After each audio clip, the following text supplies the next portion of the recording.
All right, what's up, guys? Welcome back to the Living the Dream podcast. Today on the show, we have Alan Lee, who is the honest, real, and poor guy running for president as an independent in 2024. Alan, how you doing? All right, how's it going? Great intro. Thank you, thank you. Happy to have you on. We like to jump right in. So if you could start with just telling us a little bit about yourself and what you like to do for fun, that would be great. Well, before I even do that, I'd like to talk to the young people in your audience, however many there are, because they're looking at me and saying, "Oh no, another old white guy." So let's pick that apart. Those three pieces. Old guys. If these two things are operating optimally, which they are, trust me, it's a number. White. I don't know what guy came up with that adjective, but was he colorblind or racist, one or the other?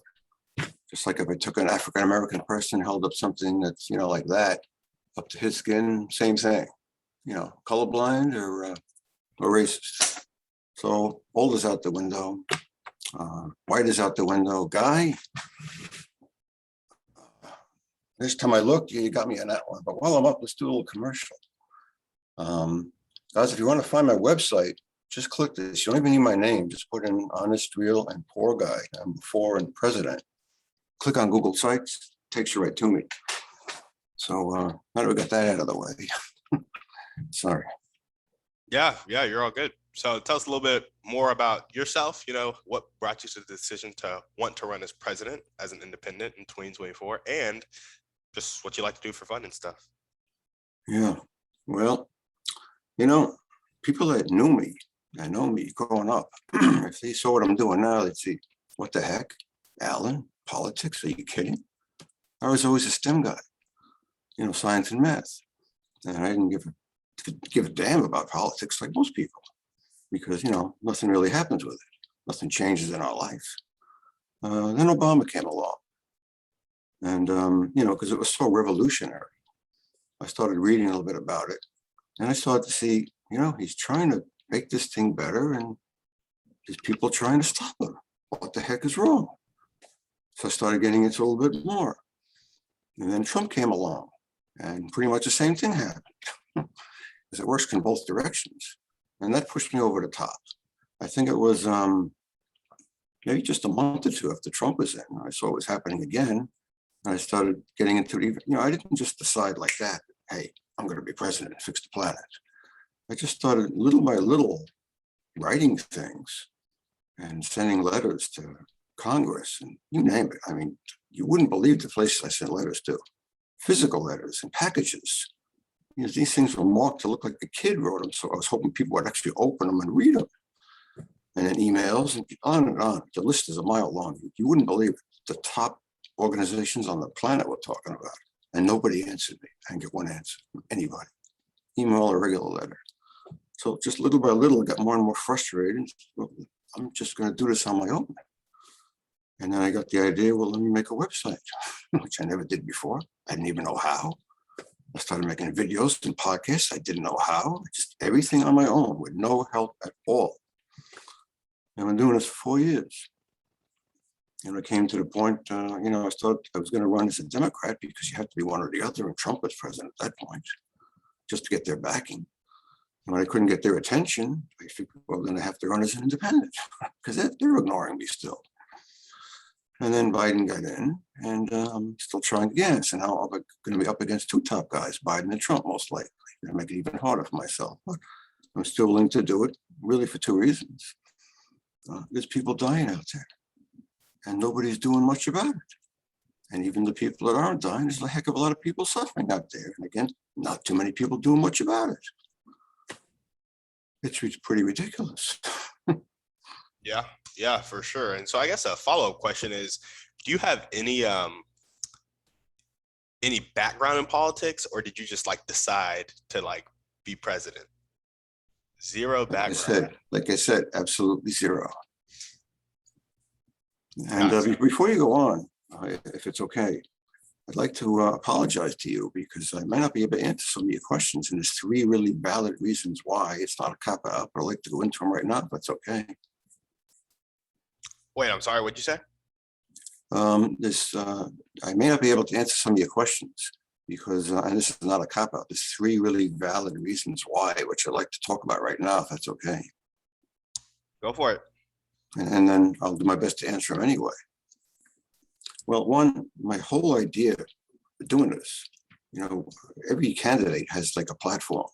I don't. I have one core principle and everything comes from that. Everything emanates from that. Gets in my platform, emanates from that. And that goes down to those three little stupid words, we the people. I developed a system, a formula. It's on my website, where the people out there are going to decide their fate. Not Congress, not the president, not me. They're going to decide what they want to do about immigration and education and healthcare. And everybody's heard the list. We're tired of hearing that stupid list, but they're going to decide. And right now, I'm not in a position to ask 150 million voters what they want to do about those things. So that's the first reason. Second reason is, unlike Trump, I'm not going to operate in a vacuum. I'm going to have a zillion experts and advisors to consult in every field you can think of. Economy, lawyers, scientists, doctors, on down the line. And unlike what a lot of people think about Biden with Corona, for example, I think a lot of people think that he's relying too much on one doctor, Dr. Fauci. If that's true or not, I don't know. But if it is true, I'm not going to rely on one doctor. And again, I don't have this pool of experts to pick their brains from right now to get their opinion. So that's the second reason. And the third reason is, if I came out with my personal opinion to the left, well, then the righties aren't going to vote for me, are they? If I came out on the right, then the lefties aren't going to vote for me, are they?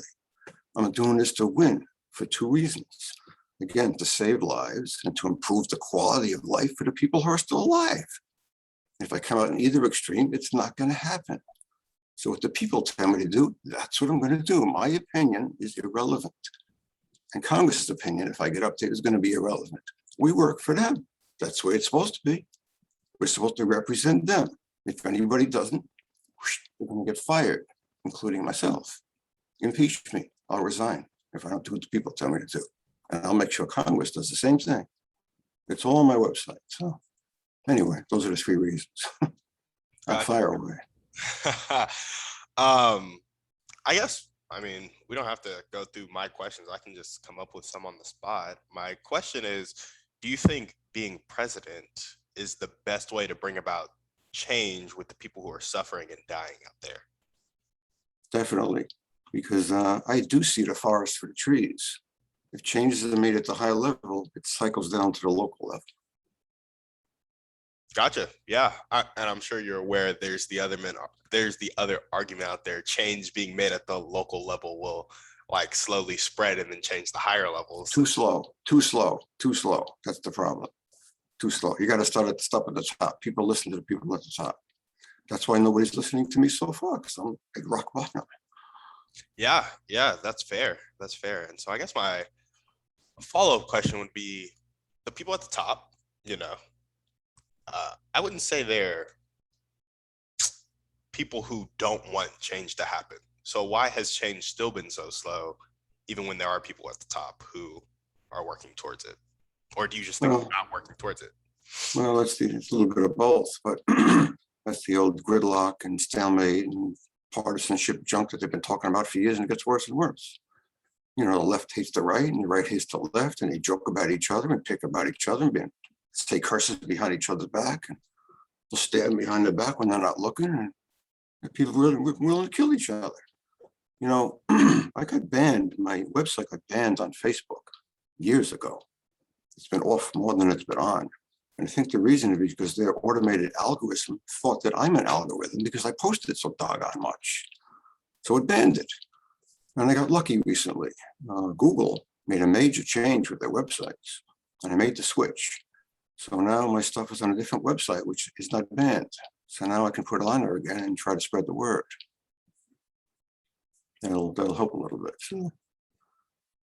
Yeah, for sure. And so just curious, what does your day look like running for president and are trying to gear up to grow that platform and run for president in 2024? Well, a little tough because that's one way I can relate to the people out there, I think, because I have a heck of a lot in common. Trump, for example, was born with a silver spoon in his mouth. He has no clue what the average person goes through that's making 30 grand a year, 35 like me, goes through to put food on the damn table. He has no idea. And a lot of the people up in Congress have no idea. There was I'm not trying to pick on anybody specific, Trump or anybody else, but there was Speaker of the House. It was Paul Ryan years ago when he was Speaker. A lot of people don't remember. He made a tweet and they killed him about that, and he had to retract the whole thing. Some lady wrote in that I think it was a waitress. She got like a 50-cent raise, and he made that's going to change her whole life. He made a big thing about it, and they killed him on that. Again, these people are on cloud nine. They have no idea what the average person really goes through. I do. Well, my personal life, like you said, I have a full-time job. I have a part-time job. I have a wife with some health issues. I got a special needs kid. We're on Medicaid, we're on food stamps. I was on unemployment. I have a master's degree in business despite all this stuff. What the heck is wrong with this picture? So I have a heck of a lot in common with the people that live anywhere in Alabama or Jersey or wherever the heck. I know what they're going through, and I know how to fix it by letting them choose. That's how to fix it. That's what we the people were supposed to be 250 years ago anyway. Yeah. It's never been done. It's never been done that way. It's a little late. Yeah, for sure. If there was one person, one type of person you could meet that would help you take the next step towards successfully running for president in 2024, who would they be and how would they do it? I need help, that's for sure. As much as I've done on my own, people would be amazed. I can't do everything by myself. I would need a campaign manager. Someone who can get, when I did it the first time 4 years ago, I did make a few $100s. I didn't file with the FEC because I wasn't anywhere near the minimum. I knew it wouldn't be. But I put some ads out like on Facebook and stuff, helped spread the word a little bit, didn't make too much of a difference. But I need somebody to help me do that. More than one person. If I had to pick one, that would be a campaign manager. I'm trying to get the attention of somebody who has some kind of influence. That's what I'm trying to do. Gotcha. Including with the help of people like you, which I thank you for that. Yeah, no, absolutely. I guess my question is, I honestly have no idea how it works, but is it going to be hard to run with like a full-time job, a part-time job, and like your family, taking care of them? Yeah, that's for sure. If I can't get, I'm getting conflicting info, but it seems like it's possible you can draw a salary from campaign donations, I think. If you can, then I can make this happen. If you can't, then I got to run around all over the place, even assuming I have campaign money to do that.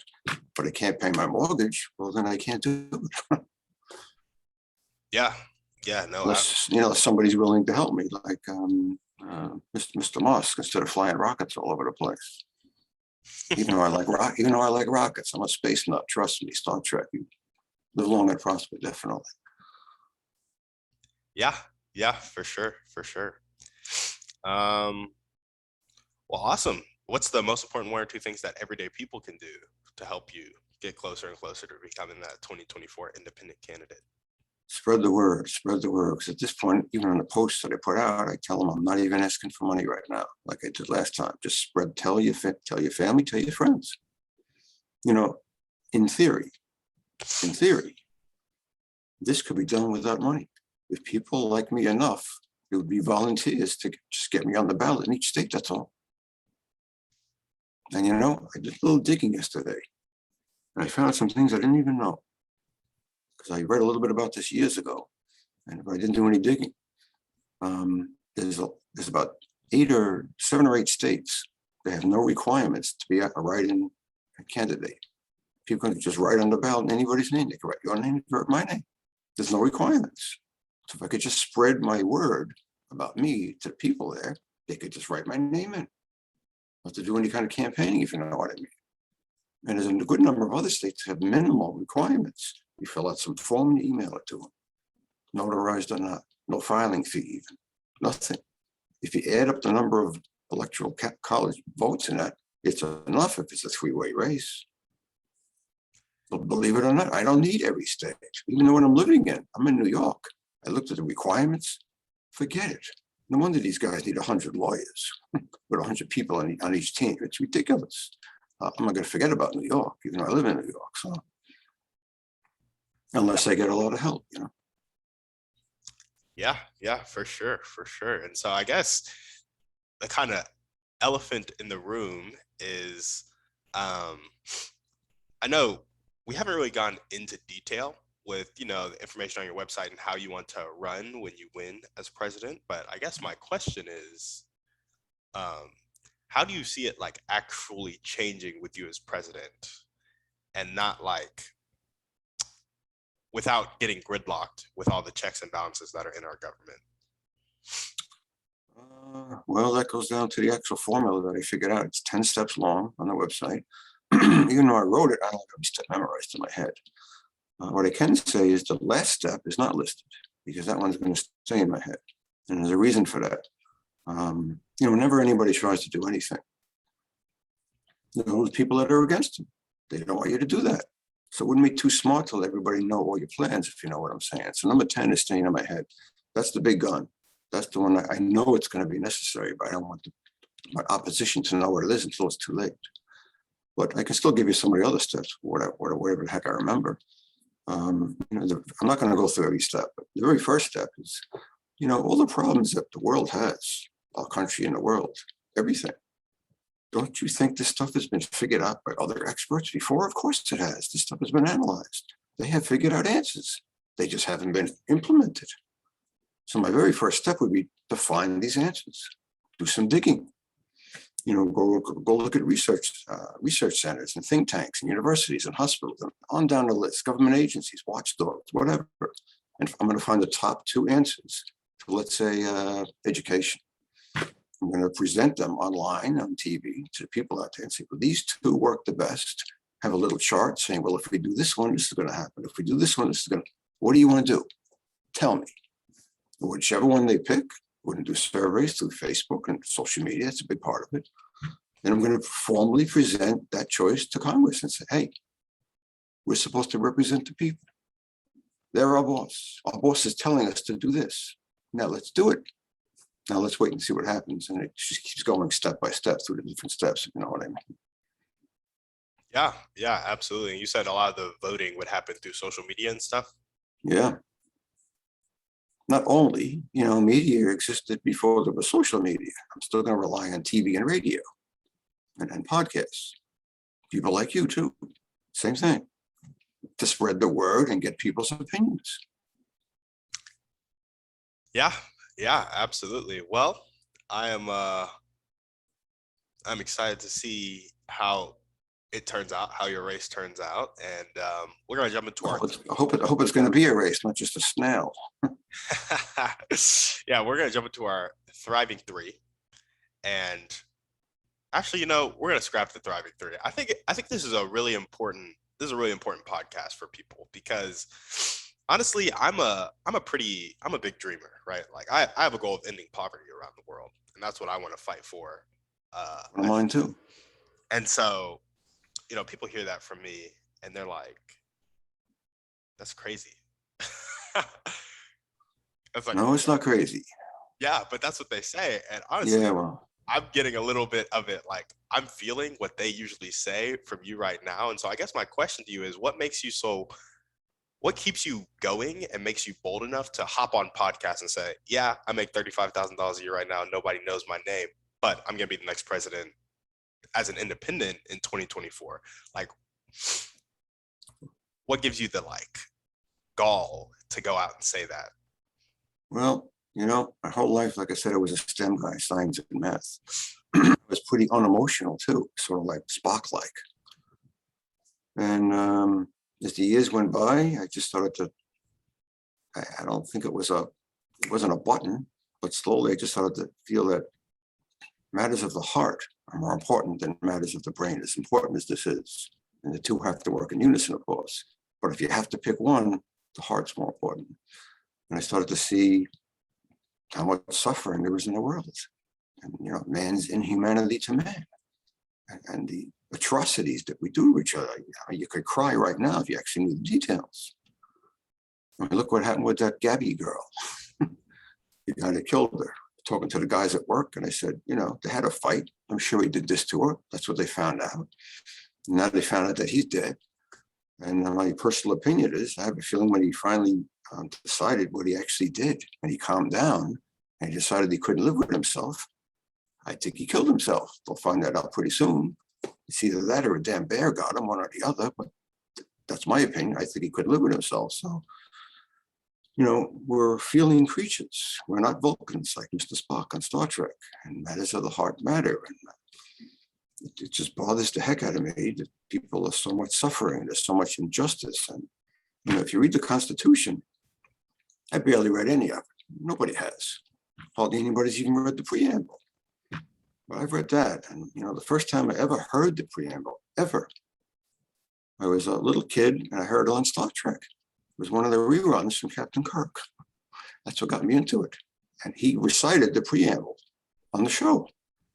And the hairs on my arms stood up. I was like 10 years old. I never heard those words before. And, every time I read those words ever since, as I was growing up, the hairs on my arms still went up. It's like those guys knew what they were doing. They were smart. I wish I could have met them. They're trying to fix things. And it hasn't been done. They created a way to make it work, and it's been screwed up. It's not being done the way they envisioned it. These guys are spinning around in their grave. We could turn them into a generator that's spinning around so damn fast, make some electricity, if they knew what was happening right now with their ideas. So I don't know. Like I said, it wasn't a button. It just slowly but surely, it bothers me so much that so many people are suffering and dying. I got to do something about it. And some people said, well, why don't you start at a lower office? And I can't do that. Personally, I think too big for that.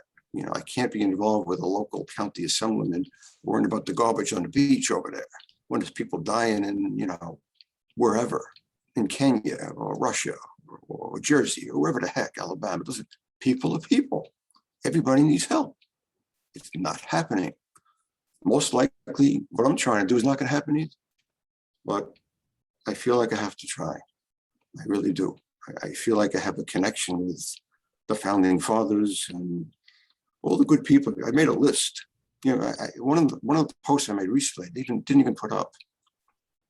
If I ever make it into the White House, I want to put up a row of pictures in a small room, 2 different sides of the room, good people and bad people.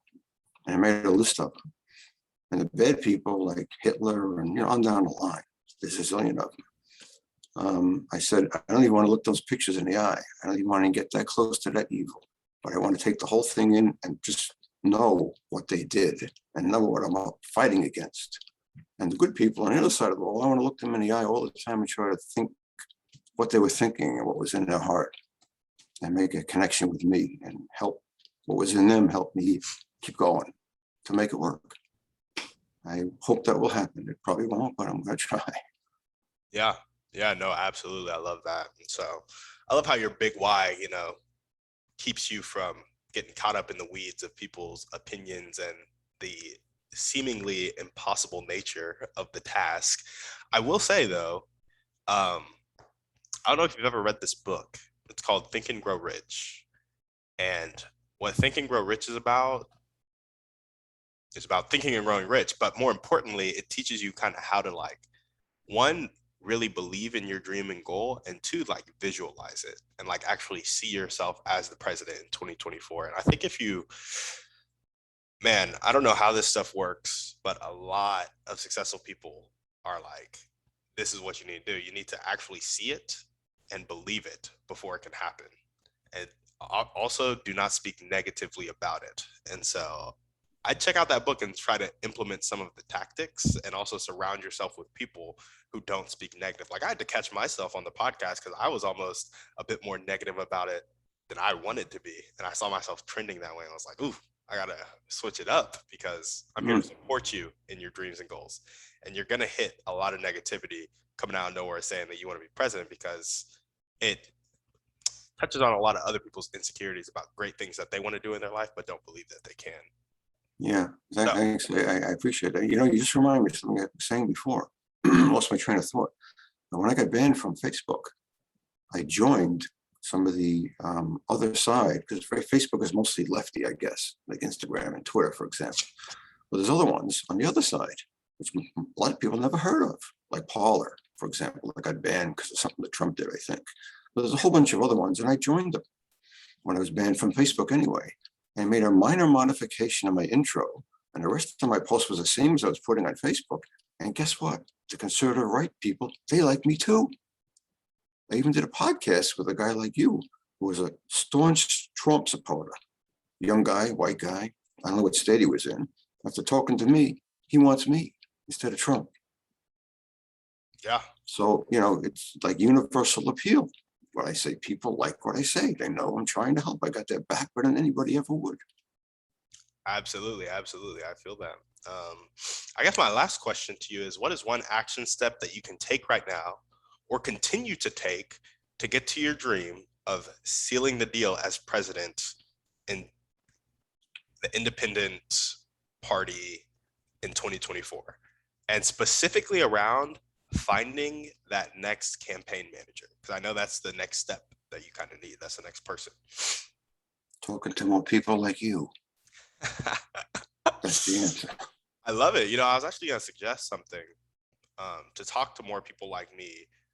Not only will they have you on their podcast, but if you start a podcast about what you want to do in politics and you start interviewing other politicians, maybe you have to start small, but you slowly scale up in the next 3 years. It'd be a great way to build your platform to like 5 million, 10 million right around election time. And I honestly don't know how all this works with elections, like if that would even be okay. It better be okay, but I don't know how they would feel about all that. But anyway, just my advice to you, building an audience around, because there are some people out there in America who feel exactly like you do. In fact, they're probably like half of America, at least. Yeah, take a heck of a lot of them. Yeah. And so if you build that platform, your biggest problem right now, Grant Cardone says it all the time, is obscurity. You just need people to know who you are. Yeah, no. So start pushing out that podcast content, start interviewing people, like maybe interview your neighbors and be like, hey, other lower middle class Americans that are like, this is how I want the political system to be. I think Alan Lee can do it. And like, just bring them on the podcast. Yeah, sounds good. And what you said before about like envisioning what I would do when I was there, I've done that. Like we said in that book, I've done that. I really have. I never did that before in my life. I actually done that with this. Think, I've never been inside the White House. I was thinking about sitting in this big room with this big long table, and, a bunch of cabinet members sitting along with, listening to me and what I would say to them. And actually put on my website what I would say to them. It's on one of the pages. I love it. Well, Alan, just keep doing what you're doing. And anytime you come across a doubter, hater, use it as fuel. And because the reason you're doing it is so pure, and you just want to save people and help people. Just make sure you keep that at the core. And I think we'll see you up there in 2024. And if not 2024, 2028. And if not 2028, 2032. Like, presidency isn't going anywhere. So just keep at it. Yeah. Keep at it. Well, if you can send me the link to this, so I could spread the word with that too when you've done editing. Yeah, I actually don't edit. So I'll just send you when I post it. It's okay. That means it's already on. In 2 seconds, it'll be on, right? No, I'm actually probably not going to post this till like end of December because No, I'm kidding. Oh, okay. Awesome. Alrighty, man. Well, you got anything else you want to chat about? Just let the people know again that all the polls that I've been seeing for years say everybody's sick and tired of Democrats and Republicans. They want, that's the big reason why Trump got in, because in the beginning he wasn't a politician. And what I could say to the people out there that were a Trump voter, you guys had the right idea. You just had the wrong guy. He was the only guy in town who was running who wasn't a politician originally, but he doesn't know what we're going through. I do. Yeah. And I got your back. So again, if you want to go on my website, just punch in more commercial. You don't even need my name. Just punch in honest, real, and poor guy, the number 4. We're president. Click on Google Sites. Takes you right to my site. As of now, when Google makes that change in a couple of months, it might be a little bit different, but right now it works. And please tell your friends and family, I'm not doing this to make money. I'm not doing this to get rich. I'm not doing this to get famous. I was born better than that, like a lot of you guys. I have high morals and high ethics. I'm doing this to help people because that's how I was brought up. That's it. And anybody that doesn't do their job, if they work for me, they're out of here, including me. Yeah, for sure. All righty. Sounds good. Well, Alan, thank you so much for being on the show. Guys, thank you for listening to the show. If you were listening to this, you vibed with Alan, make sure to reach out to him, figure out how to get his name out there because he has a big goal that we can help him accomplish by 2024. Also, if you know any good campaign managers, connect them to Alan. See if they can like start getting the campaign going now, get him on the right steps to do what he needs to do to get to where he needs to be. Finally, As thank long you as they're for honest, of course. yes, as long as they're honest. Finally, thank you for listening to the show. If you know somebody that needs to hear this message, shoot them over the podcast. Go on Apple, go on Spotify, like, subscribe, leave a 5-star rating. Thank you guys so much. Alan, thank you. And we're out. Thanks, Timothy. Take care. Take care.